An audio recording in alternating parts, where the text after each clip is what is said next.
So, hi guys, good morning. So, time check is 5:45 AM. Ngayon, ipapakita ko sa inyo kung paano ako nag-aabono ng talong, okra, kamatis, and then yung mga sili natin. So, mostly yung mga namumuha natin na mga halaman. So, ano ba yung ginagamit ko na fertilizer sa kanila? So, ang ginagamit ko sa kanila is ito.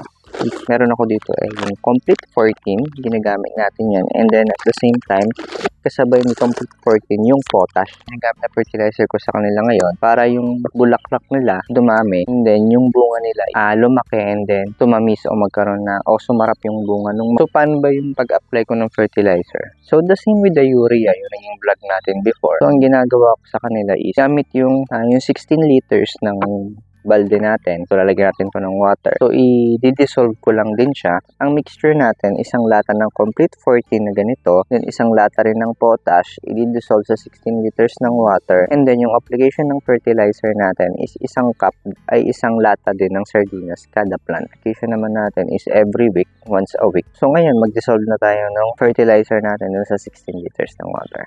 Okay?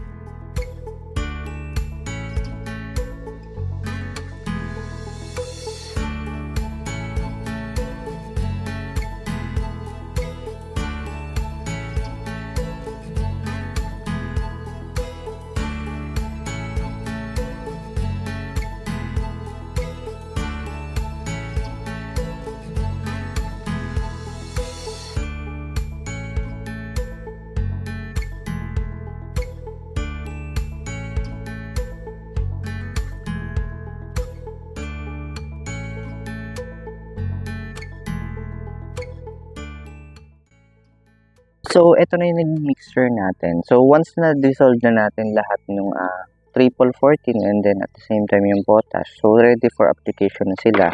So, iyan lang yung magiging itsura niya. Okay, so pakita ko sa inyo kung paano dito sa may okra natin.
So yun guys, ganun lang naman tayo kasimple mag-apply ng abono dun sa mga halaman natin na may bunga na at saka namumulaklak. So actually, simpleng-simple lang naman. hindi naman siya masyadong umukonsumo ng oras. So kahit kayo, pwedeng niyong gawin yung pag-a-apply ng abono. Pero wala din namang masama kung gagamit kayo ng mga organic fertilizer like cow manure, kaya yung mga parang gagawa kayo ng maliit na compost, wala namang problema doon.